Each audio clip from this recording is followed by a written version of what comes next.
Hello and welcome to the Entrepreneur's Journey podcast. Today's guests are Dan and Brandon. Hi, this is Yaro and thank you for downloading this episode of the EJ podcast with Dan and Brandon from Zen Dude Fitness, who, to put it simply, make a full-time income from their YouTube channel and blogging, all about how to essentially jump rope for physical health. So these are two guys who have built a pretty large following thanks to their YouTube channel. They're both really fit. They both went through a transformation personally, losing a combined 130 pounds in weight. And then they both ended up in Colombia and started to build this business. So you're going to hear the story in today's episode of how they grew their following on YouTube. They made some significant changes because things were growing really, really slowly to begin with. And then they made a few smart changes to help get a lot more traffic, a lot more audience from their YouTube videos. So you hear what those changes were inside this interview, as well as all the usual details about how these guys built their website, how they make money, everything they do today to grow their business. Now, if you haven't done so already, I encourage you to go to interviewsclub.com to sign up for my free email list. So you'll get an email every time I release one of these new podcast interviews or one of my solo session episodes. That's interviewsclub.com. That'll take you to a blog post where you can enter your name, just your email, to sign up to the newsletter. Okay, here is the interview now with Brandon and Dan. Enjoy. Today I have a couple of guests on the line with me to talk about their online business in the fitness niche, but there's definitely very much a focus on jump rope, which is something I don't think we've ever covered before in the Entrepreneur's Journey podcast. So I'm very excited to introduce you to Brandon and Dan from Zen Dude Fitness. Thank you guys for joining me today. Thanks for having us, man. I super appreciate being here.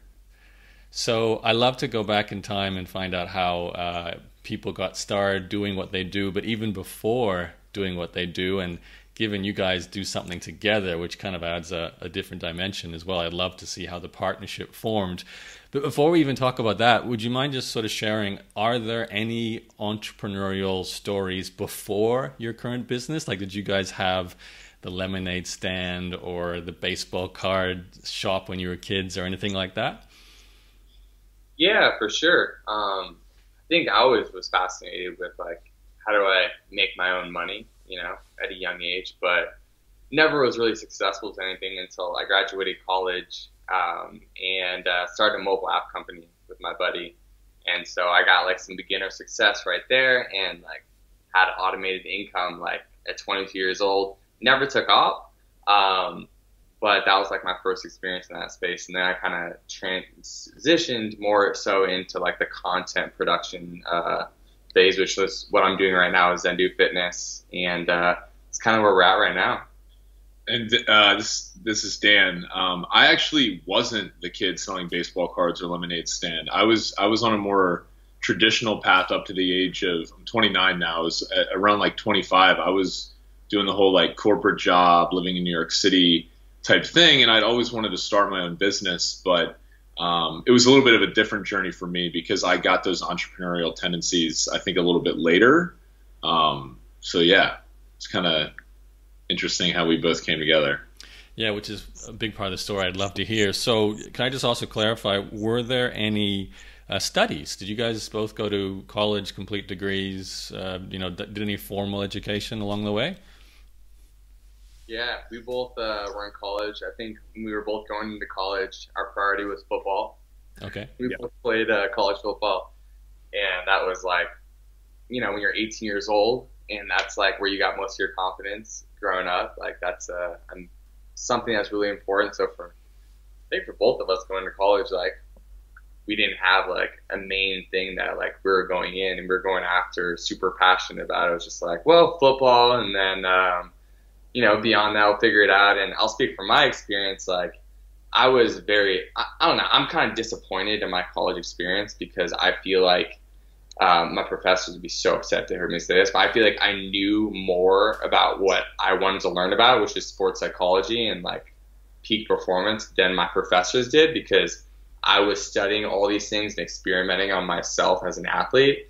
and that wasn't going on in my school. So, being out of school now, reflecting back on it, I was like, this is a great experience to kind of go from like childhood to like transitioning towards adulthood, but like would not repeat that experience. I have to agree with you. Yeah. I was going to say, go ahead. College was it was good. I studied political science and economics, and I actually worked for a little bit for both the Republican and the Democratic parties, and just realized that it was all a scam. So then I just decided, like, I ended up moving to New York to work for a software company, and like, the greatest skill I always tell people that I learned in college was just how to like meet people at parties and like not have social anxiety and stuff. Not like in terms of the course content, man, I don't remember most of it. And like, so yeah, the benefit that I had of going to college was more so like the people skills that I learned, not so much the like academics. Right. Now, you both played football. Did you know each other then? Were you like on the same team or? No, we didn't. It's a trip, man. We both played defensive end, but we were in different sides of the country. I was in Los Angeles. Dan was in Pennsylvania. Yeah. And so, yeah, completely different worlds at the time. Just happened to be doing similar things. All right, well, maybe take us forward then. So you both, I assume, graduate kind of around the same time, and then it sounds like, Dan, you went into corporate career. So how did the paths eventually cross? And is there, I guess, another story of a few years before that happened? Yeah. We, I mean, just long story short, we met in Austin, Texas on the internet. I found out about Brandon through a friend's podcast. Or not even a friend at the time. It was just some guy's podcast who I knew. Brandon was on there, and I tweeted him and was like, "Hey man, really enjoyed this episode, blah blah blah." And then we found out that we lived in the same building. So I saw him one day and was like, "Hey dude, like, do you want to, hang out?" And like, we didn't even know at that time that he's the guy that like I had reached out to. So we started hanging out and then found that out, and it was just like all these weird coincidences of like, like playing the same position in football, losing around like around the same amount of weight, same height, same weight, all that kind of stuff. So like we became like immediate friends.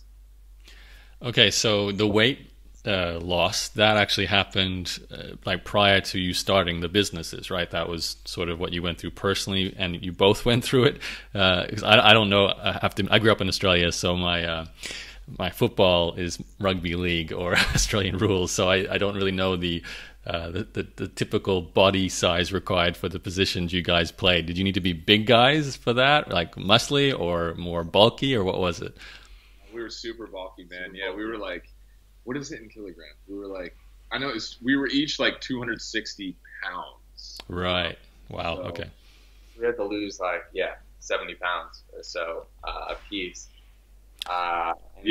And so, we both went through those transitions completely independent from one another. It was interesting because, like, Dan did part of it, like, with the jump rope, and that kind of is what spurred us to getting into jump rope down the road. And me, I did it the whole, like, non-enjoyable way of, like, eating 6 meals a day and making it way more complicated than it needs to be. Uh-huh. But ultimately, when we, like, met each other, like, we were both we had come to the same information. We were like, oh shit, you've been lied to about like most of this fitness stuff. All you have to do is move your body consistently and eat the right amount of food, and that's the game. And because we both at that time believed the same thing, like it was a naturally good fit for us to kind of join forces.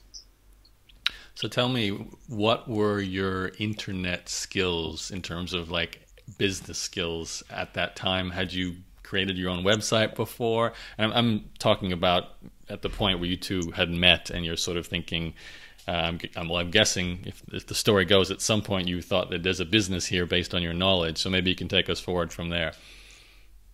Yeah.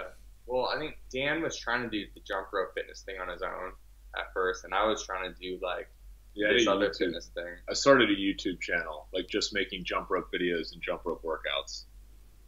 So he was doing YouTube and like, I had like a Squarespace site built out. I was doing like more podcasting and had a website built out by someone else. By the time we got joined forces, like, you know, we knew the basics around this stuff, but like had no momentum really, either of us. So like when we got together, it was like, all right, let's figure this out. Like, how does this work? Other people are doing this and it's successful, so obviously we can do it. Let's just dig in and figure this out.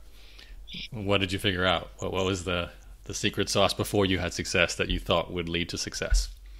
Focus. Focus, consistency. Just take one topic and just beat it to death. So why hadn't you done that to that point? What were you doing instead?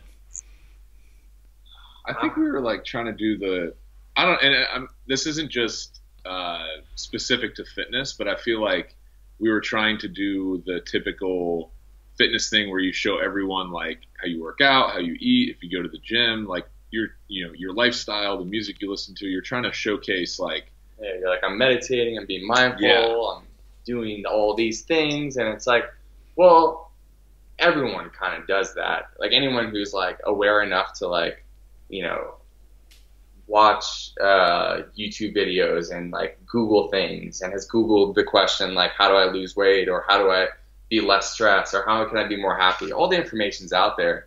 So we realized like it's not about the information, it's about just driving home like a focus and showing people like we're just the source for getting lean and like having fun with this one tool, which is jump rope. So am I correct in thinking that you went from talking about meditation and food and all over the place in terms of health advice to here's us teaching you how to jump rope to lose weight again and again and again? Is that what you mean by focus? Oh yeah. Yeah, exactly. Anything related to jump rope, whether it be weight loss, CrossFit or boxing uses jump rope a lot, so we talk about that. Jumping rope for tricks, and most importantly, which we talk about a lot on our channel, not just weight loss, but having fun. Finding using jump rope as a fun way to kind of disconnect and get your exercise. Yeah, it's a tough workout. I've done some jump rope, but I have to say it's not my favorite way of exercising, but you guys make it look fun. So take us forward then with the business. So you kind of did your research to decide that we're missing the focus. We're all over the place. Now there's two of us. How did you kind of launch a new business together? And even like, how did you choose the domain name? Yeah, well, tell you the whole story. So actually, we were both living in Austin, Texas, and then in that spring of 2015, I moved to Medellin, Colombia, and was like, all right, I'm just gonna go figure myself out. But like before that, Dan and I were like messing around, you know, indulging in some bro time in his apartment, and we were just like, yeah, what if we made like a business together? And we were like, Zen Dude Fitness, because you know Zen means like being in the moment and present and with whatever's going on. And we're dudes, yeah, and we're teaching fitness, so. It didn't initially start as jump rope. And I think we also wanted to like, I think a lot of people get really serious about like their business name and serious about like, it has all this meaning behind it and blah, blah, blah. And we were just like, you know what? We're about like exposing people to weight loss, but in a very fun way. Like we're about exposing people to a happier way of life. And so we wanted our name to kind of reflect this like, you know, semi-goofy, but playful, concept that just like, yeah, we're Zen dudes. Like you're a Zen dudette, you're a Zen dude, you're someone who's happy, who looks good, who feels good, and just trying to like hammer home that feeling through it. So that's how I think. Yeah. Yeah. So we got to that, and so we kind of had this idea floating around, and so we kept on trying to do our things while I was living in Colombia for 6 months, and Dan was still in Austin, and then I was in Barcelona for a month, and I was there. I got on the phone with Dan, and we were just talking. I was like, man. I remember this moment. I was like, I had this gut feeling. I was like, man, I think if we just like actually went all in and like tried to do this together, like this could really be something. And Dan was like, yeah. So he booked a flight to Colombia, and we were there for 2 years, right up until recently. We just moved to Santa Monica and really got moved in last week. So this has been kind of like the journey. Colombia was like the build up, and now we're in LA. You know, taking advantage of the community here. Okay, so am I correct in saying 2 years ago, so we're talking like 2015, you're both in Colombia, you're both committing to growing Zen Dude Fitness into your real business, your full-time incomes. how does that all begin then when you're in Colombia? What did you guys do? We just started making videos. Yeah. That was, I think, like the first push forward was like, we're going to make a lot of jump rope workouts, and we're going to learn the ins and outs of video production and just getting, this video presence on the internet. And then as we were doing that, we started to, okay, let's create programs around this that people can, who come from YouTube, who are interested in purchasing that, can do so. So that was like, yeah, we really, we obviously like had a lot of things that we tried at the beginning, but I would say the most consistent one was just like producing a bunch of content all the time. Yeah, just producing a ton of content, and then really we made most of our money just through like coaching, one-on-one coaching, which is I think where like most fitness people, whether you're online or personal trainers, start is with that one-on-one, because you don't need many people, you just get like a few diehards, and that could like keep head above water until all that SEO juice catches up and you can build out a larger following. Yeah, I think a lot of the people I work with, it's always coaching first. It's such a simple way to start. But I'd love to know more about even just the basics of the production setup, because there's a lot of people listening to this who are like, I get it, great content, audience shows up, they love you, and then you charge for some coaching, and then hopefully you create a digital product as well. And I'm thinking that's where we're going to head with you guys. But even just hey, you're in Colombia, what do? Do you like have a room in an apartment you've rented? You go buy a camera, you stick it up there, you guys take your shirts off and start jumping in front of the camera? Is that how this works? Or can you tell us about your setup? That seems pretty accurate. Yeah, it's very accurate.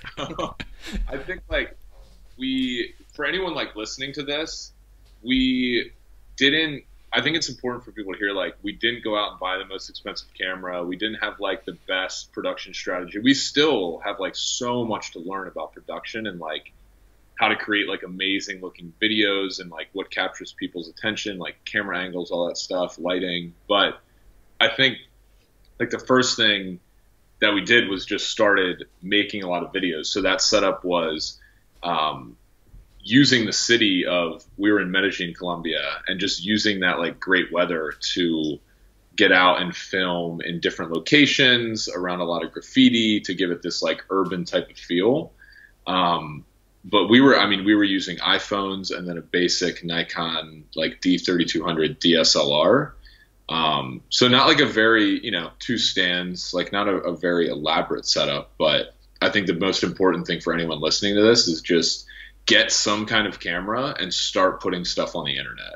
Yeah, I think we have this slogan as Zen Dude Fitness, do the thing, and we both have it tattooed on ourselves. And it's because we just believe that the biggest issue with most people is that they don't just do the thing. They don't just take action, because yes, we didn't have the best production strategy. Yes, we didn't have like the best gear. Yes, we didn't know exactly where we were going, but like as long as we kept on taking action, we could like learn a little bit from each one of those experiences, whether it be on the content side or on the optimization side of how to get more people to see our content or how to be more charismatic on video. So it's just like just doing, iterating, and and we still are. Like I think we're in infancy and we're miles away from where we're going to be, but it's just a process, and you got to enjoy it all the way through.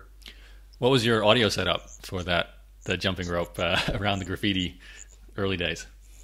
We still use the same mic that we've always used. It's a Audio-Technica lav mic with a Olympus audio recorder. It's like one of the ones that's recommended heavily on like Amazon and stuff. The total setup for that's like $50. Yeah, nice. Yeah. Okay, so you're create all this content around Colombia, Medellin, which I keep thinking of Entourage now because of in that series, Pablo Escobar.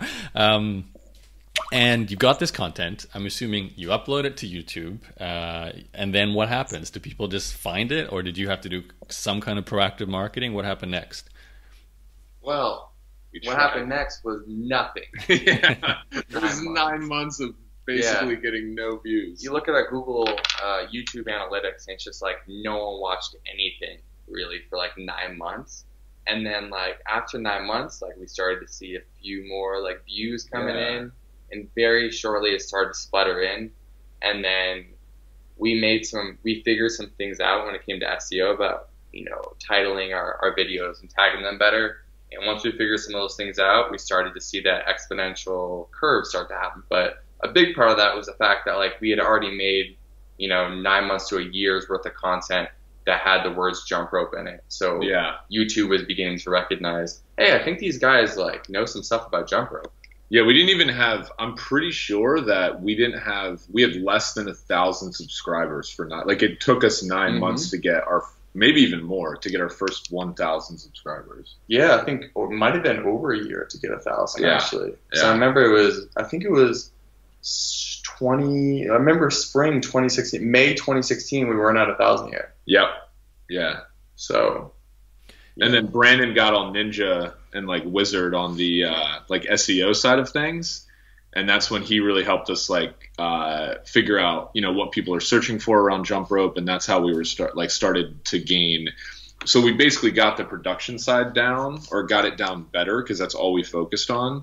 And then once we brought more of the SEO side into it, combining those things is what allowed us to start growing. Well, Brandon, you know what I want to know the answer to. What are the SEO ninja things you did?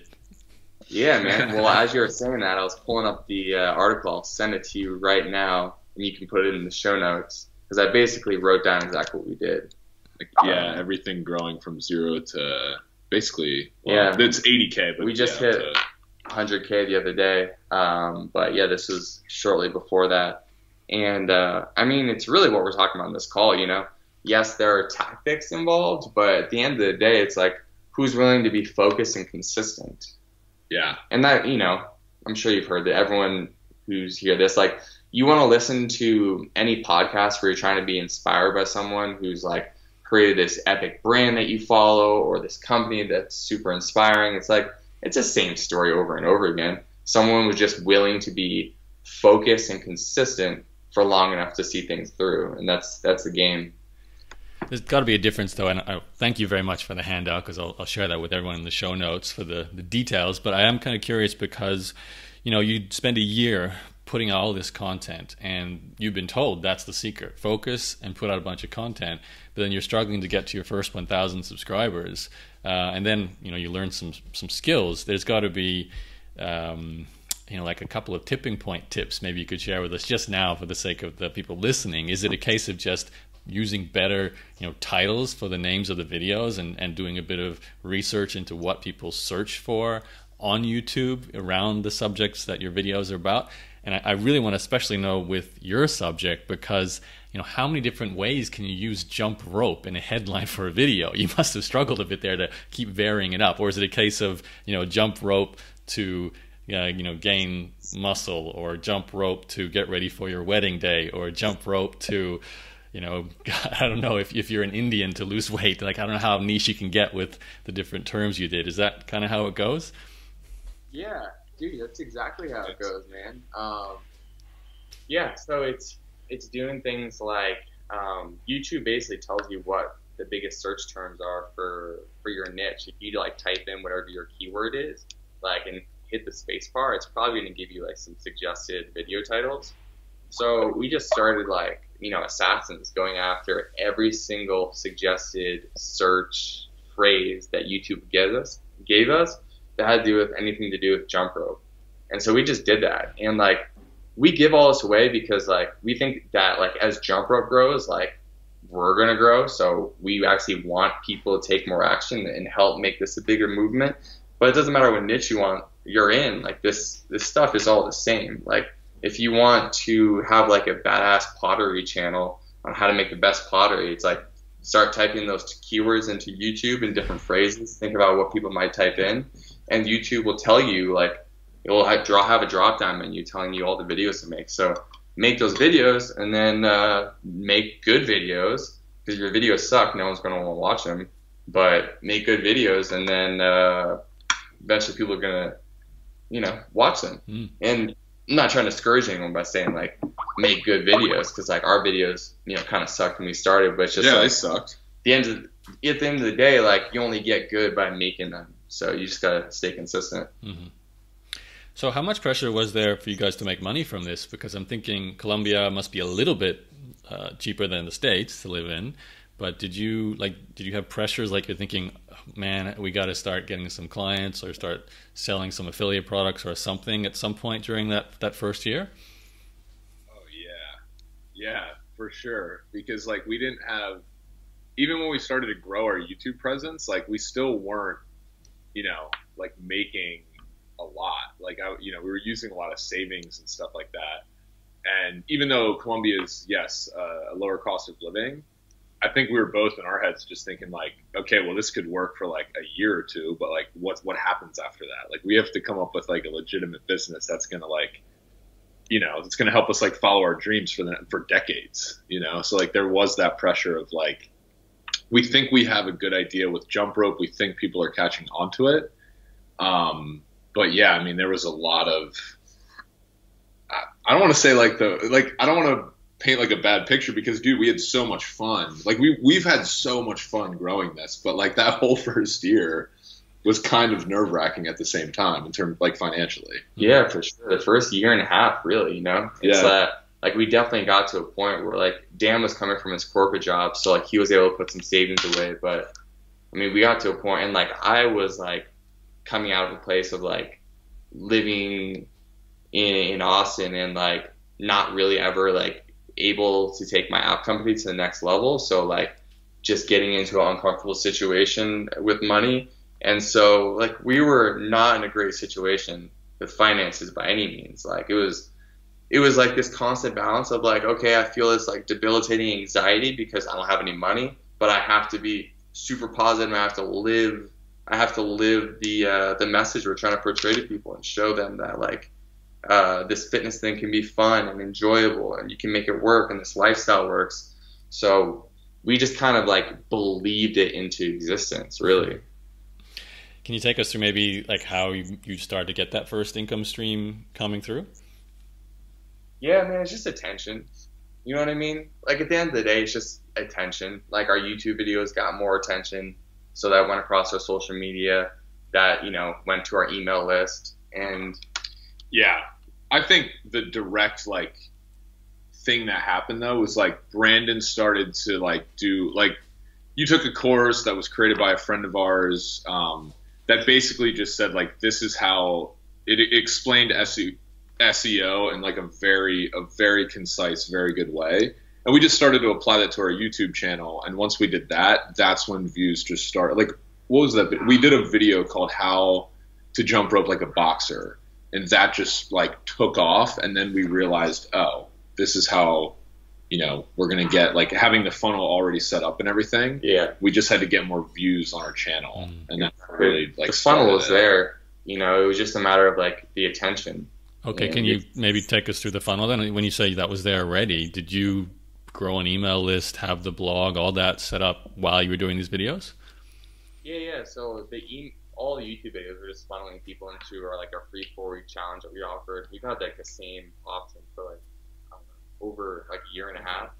So we used to sell the 4-week challenge, and then we were like, wait a minute, this is everyone's favorite thing. Let's just give it away for free, because that was our thing. We started really thinking about our community in a way of like, these are our best friends. Like, what do they want from content? What kind of stuff do they need to like actually make the transformations that they want? And so yeah, we gave away everyone's favorite product for free. So our email list went up, in percentage of subscribers opting in, along with the YouTube channel growing. And so all that was kind of like a perfect storm to lead to like our autoresponder, where we have digital courses, and then also we have this email list that's growing that we're able to leverage and share with them the products that we're using through like affiliate relationships. Okay, you kind of jumped ahead a few steps there. We're talking about courses, and at some point you were selling coaching first. So maybe could you bridge the gap there? Like, did you write an email follow-up sequence after people, discover a video, opt into your email list, they get a series of emails? Are you promoting yourselves first as, one-on-one coaches? And how did that work too? If you're in Colombia, did you only target Colombians, or were you doing somehow video coaching? Yeah, just Skype. Yeah, Skype. Because they're on Central Time, so it actually worked out pretty well. We just had to make sure that we had decent internet, which was kind of a struggle at times. But yeah, so we weren't like teaching people to jump rope via video. We were just more teaching them, how to stay consistent. And most of this stuff is a mental game, getting them to stay consistent. So coaching them through that, and so we had the one-on-one coaching, but it's like you can only scale one-on-one coaching so much. As fulfilling it is to work with people, like it just like isn't scalable. So as soon as we could, we transitioned from offering one-on-one coaching to just creating digital programs, which are like PDFs with like portals and videos, teaching all the jump rope stuff, and actually having all the tutorials for jump rope, and basically taking someone where they could like just go through our course without us ever talking to us, and like get all the information they would get on our one-on-one programs. And so we built that out along with an autoresponder, educating people about the course we had, and that's kind of the funnel we've had set up here for a good amount of time now. So, a couple of questions. I'd love to know, and everyone always wants to know the answer to this. What technology do you currently use to put all this together? Are you on like a drip or a convert kit? And how are you delivering, paid content?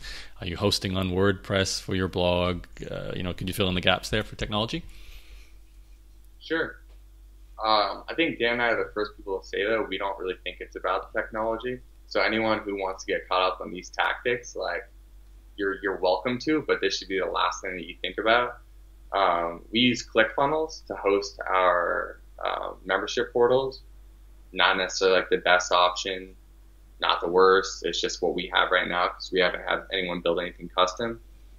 We use ActiveCampaign for email management just because we outgrew using Aweber. So we used to be on Aweber and we graduated to ActiveCampaign. It's just a little bit more sophisticated, but if you're just getting started, you should just do everything as cheap as you can and just get something, and you can always build stuff out. Don't worry about the whole back end until you start to get some momentum. And blogging, WordPress, or your website? WordPress, yep. Awesome. WordPress. Okay, so I'd love to know a little bit more about how you guys work together in a partnership, because that's a little bit different to most of my previous guests. I had a partner in one business, and we had maybe a 3-year partnership, but eventually we went our separate ways to start new projects. How are you guys finding working together? How do you make decisions? Do you divvy up roles so one person's handling something and the other person's handling something else? How does it work? Yeah, we definitely divvy up roles. I mean, to be honest, like it's a fantastic partnership. Like we're best friends. We have tough conversations. We talk about everything. So I think like in that sense, a lot of people, I feel like we've run into a lot of people who are like, oh, like, how's it having a business partner? You got to be really careful, blah, blah, blah. And you definitely do. But I would actually encourage people to, if you have people that you are like it's much easier to start something with someone else who shares the exact same vision, because then you always have this other, basically like a clone of yourself who's like, you can motivate each other when things aren't going as well. And you're just like always bouncing ideas off each other. But the way that we attack it is like we're very good about splitting up, and we're always learning, but splitting up the roles of the business. I would say Brandon is more of like the CEO, like operations, like let's do this, business development, let's reach out to this company. Whereas I'm more of like, whatever title you would want to give to someone who would own like the creative aspect of like, I'm obsessed with the production of our videos and how do we get better at that? How do we make things look more like Nike commercials? How do we, who should we be doing what types of videos should we be doing to get more views and stuff like that? So anything you want to add, man? Yeah, it's just, I think a huge thing for us was we did this exercise called playing to win, like in the very beginning of our business partnership. And we got it clear. We're like, what is winning to you? And we both like decided upon like what it was for each of us.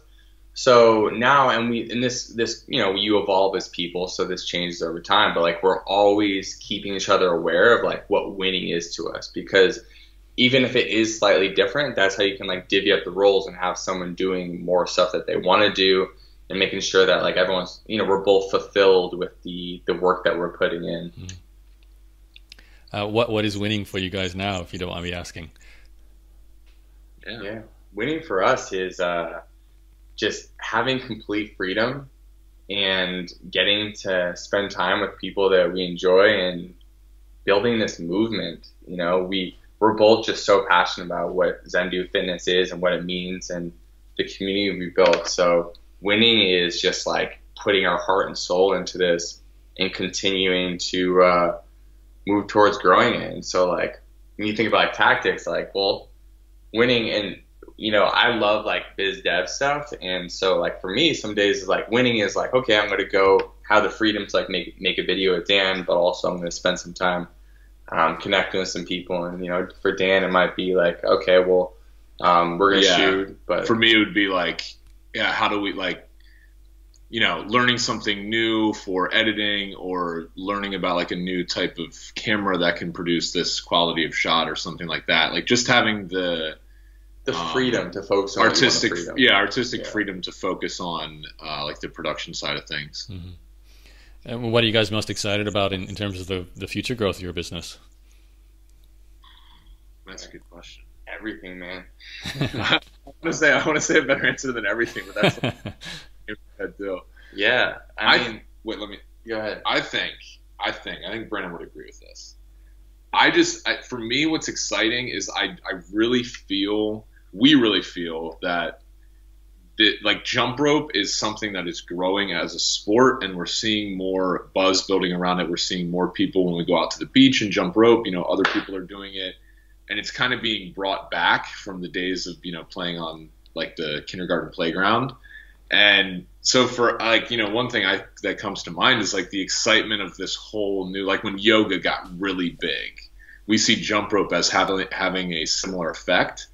So for me, it's exciting to see that growth of like this new, not necessarily new, but alternative way of exercising that is going to be brought into more of like a sport. Yeah. Cool. Agreement there, Brandon? Yeah, for sure. So, jump rope is, like some people who listen to this may be like, yeah, whatever, like no one jumps rope, but we just see through the analytics that like more people are just watching jump rope videos, because we basically exhausted the jump rope market pretty quickly. Like people were searching for the videos, and like we're just growing the market as time goes by. So like the more we grow, the more jump rope grows, and so it's a super cool thing to watch. Mm-hmm.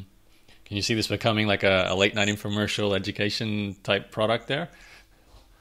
Hopefully not. I think it's just going to be like, for example, our partners we work with over at Crossrope who make the jump ropes we use, like they just got like into a deal with like Equinox where they're going to be teaching jump rope classes there, and so like it's re-emerging as like a trending, more popular form of alternative movement.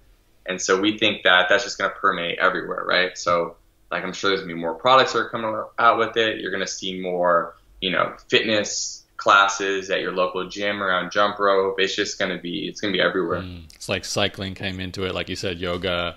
Yeah. Awesome. Now you did remind me of something. I want to ask you about the jump rope product, because you have a mix, don't you, of digital products and physical products. You sell the actual ropes, which makes complete sense. Can you maybe talk about even just how you find selling digital courses and even the coaching beforehand and the jump ropes now? Like, do you like the mix? Would you advise people, stick to digital first, or maybe try and do physical first now that you've had the experience with both? Digital first. Yeah, digital first for sure. But one thing, like Brandon and I do talk about is the fact that there's so many digital products out there that we've, noticed that we're not telling everyone to go like start doing the whole manufacturing thing, but like having the ability to sell a physical product has made our brand much stickier. And we think it does have something to do with the fact that the like everyone is selling like, hey, buy my course. Like that market for online information is becoming very saturated. So we want to keep that influence, but start selling things that are like someone, instead of thinking I could maybe have this, and like a course might be nice to go with my workout video. It's like, oh, I have to have this jump rope to participate in this event, you know? So like that, we think it's a little bit more sticky with like the physical side of things. Right, like creating a bit of a movement around not just the coaching and what you do, but the product itself kind of all reinforces it. Could you tell me a little bit about selling something like jump rope? Like, how did you guys go about doing that? Because it feels like it's a bit of a personal tool for you that you really would want to get tailored for selling to your community. Is that right? Yeah, I think we got really lucky. We got, like, I was using this jump rope called the cross rope, and honestly, like, it was just the best rope. So I used it, and like I made a video about it, and that's the company who we have this partnership with now, because they reached out and were like, hey, we saw you did this review, thank you. And really it was just easy, because like we can say confidently, like when people say like, hey, I just ordered the jump rope, blah, blah, blah, like everyone comments back and they're like, this is the best rope I've ever had. Mm-hmm. So like for us, that part of it was actually a pretty, I feel lucky that we got connected with a company like Crossrope who shares our vision, but just instead of like, Brandon and I are the content creators, they are like the engineers creating the best product for jump rope. Nice. So do you, like, this is not a case of buying a bunch of ropes, sticking it in the garage, and then slowly selling them yourself. You actually have a partnership with this company, and when you get orders, they handle all the shipping and fulfillment. Is that right? Basically, yeah. Well, we're still in our infancy. Like, we're not even 2 years old yet. So right now we're just doing kind of an alternative affiliate relationship. So we have like kind of a partnership agreement with them to continue to spread awareness about the ropes and also do some affiliate stuff with them. So it's a little bit non-traditional, but it's like a super win-win for both them and us.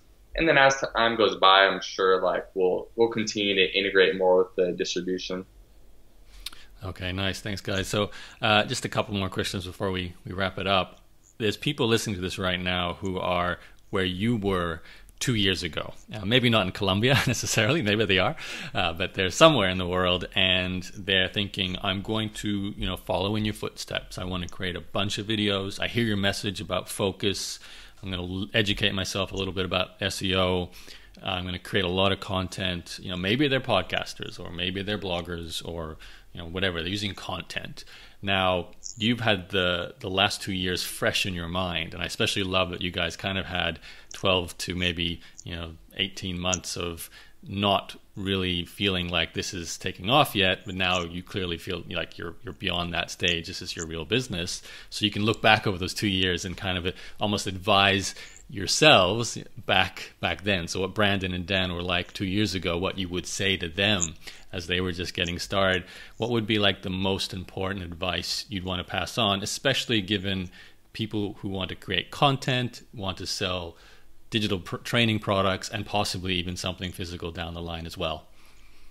It's funny because I think about like people who like people who took a mentorship role when I was talking to when I was like around like 23 years old, who like I told them like, yeah, I'm trying to figure some stuff out. I want to create some things, and like I think there's not like a specific advice to give to someone like that. It's just, or even like I wouldn't tell myself back then anything specific. I feel like I'd just be like, yo, just don't ever give up. Just keep going and you'll figure it out, because there's not a magic pill. It's not like one certain path. Like we could have maybe done it a number of different ways. It's just not giving up. And I feel like that's the biggest difference between successful entrepreneurs and entrepreneurs who give up, is that the ones that are successful just don't give up.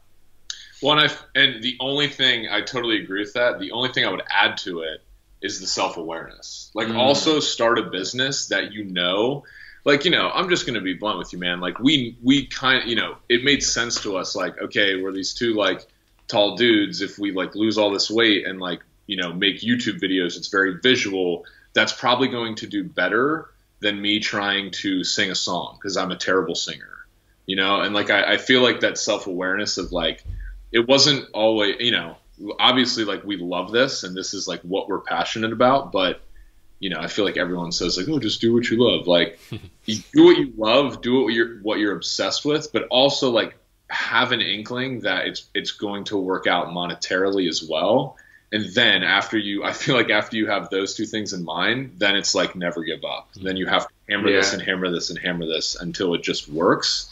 And don't give yourself I think we're both pretty like burn the ships kind of guys. Like there's no plan B. Yeah, I'm glad you mentioned the awareness thing. I mean, that is, I guess, the biggest. That's the game, right? It's just knowing where you should be focusing your time, and like we're getting better at that as time goes by, of like divvying up like things and like not having one of us do things that like we're not that good at, and just being like, that's okay. Like let your ego go and just do the things you're really good at. Go with your strengths here. I love that. Do you mind if I just dig into one part of that? Because the advice, don't give up, it has to be the most common advice I get on this podcast, right? Like everyone says to other starting entrepreneurs, don't give up. Now, you two in particular are, I believe, you can correct me if I'm wrong, but I think I'm right, very much tying in motivation and energy into, you know, yourselves, but also the way you present your content, your videos. You know, you're trying to get people to exercise every day, and that requires a strong aspect of don't give up, right? So you have to teach something with don't give up. You have to teach people how to become people who don't give up. So, you know, is there something you can even just riff on around this idea of don't give up? Like, is it a mindset thing? You know, is it a practical thing where you have to have some sort of, I don't know, even like a mental trick when things are going bad to not give up? Or maybe is it a case of becoming robots and just have habits that you keep repeating and that makes sure that you don't give up? What's your advice to really break down what don't give up means? Yeah, I think there was a lot of like tactics we actually did specifically to not give up. You know, that's like the overarching thing, but like we both had we created a vision. We had a blueprint of what success was. We were very clear on that. We had this clarity of mind of like where we wanted to go. And then we asked ourselves the question, who do we have to be to create this? And so we both kind of held ourselves to a standard of this identity, you know, and this identity includes everything to the fact that like we both only wear black and white and that we have similar style and we talk a certain way and we have like slogans we use and we're consistent with all that. So like the never giving up permeates into your identity. You have to become the version of you that can have the thing that you want. And so we were both like I used to read every day. I remember when like we had no money and like nothing was working, these basically like these one line things that said who I was. And I just read them over and over. I was like, I'm this dude. And like I conditioned my mind. I think anyone can do that to become that version of yourself that can create that reality that you want. Yeah. I think all the tactics are, you know, they're obviously very helpful, but I think they can go kind of like motivation. Motivation is a roller coaster. Sometimes you have it, sometimes you don't. But as long as you have that identity created, or, you know, your why, I think that does help a lot of like why you won't, like when you don't want to do something, you just do it because you don't have a choice. It's just part of your identity. Okay, interesting. So you really feel like it's the identity aspect. You just become what you want to be even before you are, as a pathway to keeping that consistency going. That's kind of like the mindset you have to have.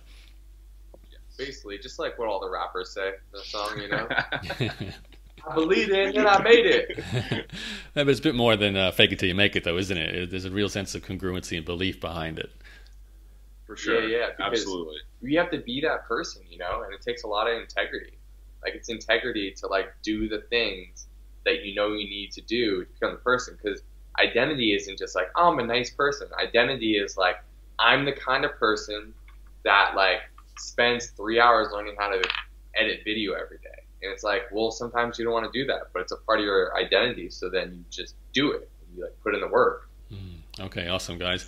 Thank you for answering that last question. It's a tricky one, getting people to stay the path. You know, don't give up it's powerful advice, but it's the real secret sauce to make it actually work.